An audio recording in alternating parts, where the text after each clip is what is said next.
Zdaj, ko smo o aluzijah na slovenske tekste govorili, sem eno vprašanje, ki bi te zelo rad vprašal, ne? Anti, veš, kako se take reči streže, kaj pa, da si konjiča tako lahko pristavil? Imaš na to odgovor? Nimam. Ampak je hec, da sem to enkrat v enem antikvariatu v Celju, ne? Ja. Sem prisluhnil pogovoru med knjigarko in med eno gospo, ki je bila učiteljica in mi prišla not in je rekla, da bi rada nekaj za 3. razred in je ona izsvetala Martina Krpana, ker je to absolutno težko. In jaz zgrožen sem se vključil v pogovor, ne bi sem bil treba, ampak vseeno sem tu, kaj 3. razred je preveč, za 3. razred je preveč Krpan. Kaj pa dojemajo pol, kdaj pa začnejo dojemati Krpana, ne?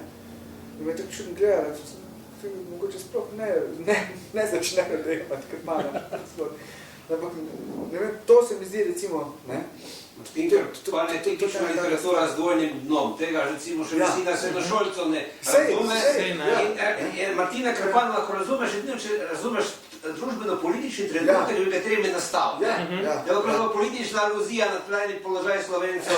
To je pa vprašanje, če še v srednji šoli dejansko razumejo v celoti. Sploh pa še drugi del, ki ni uradni, ki je v zavisti, govori med Slovenci. Vse načelno, prej ravno ko sem omenil, Cankar pa Tavčarja, ki berejo v osnovni šoli že relativno hitro, to gre pol teksta, mislim, da relativno mimo, ne.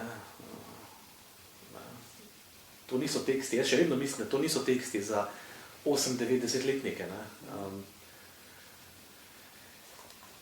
Ne.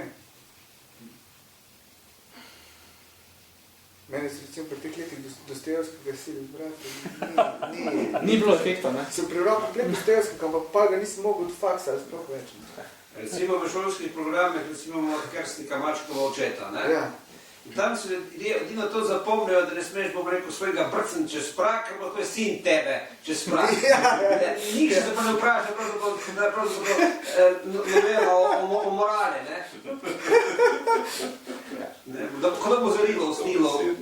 Če boš brcno, bo do tebe nekdo brcno. Čeprav, zdajle, ko smo ravno pri pomenu zgodb, pesmi in tak naprej, jaz še vedno opažam, jaz sem zdaj tam malo v šoli, hčero, pa še vedno je zadeva ista, kot je bila pri nas, se pravi, še vedno se učijo, kaj je zdaj pa hotel avtor povedati, in imaš tam napisano zadevo, in imaš tam 3, 4, 5 stavkov, ki jih moraš vedeti, in ti greš brati poezijo, na katero imaš že vnaprej pripravljen odgovor.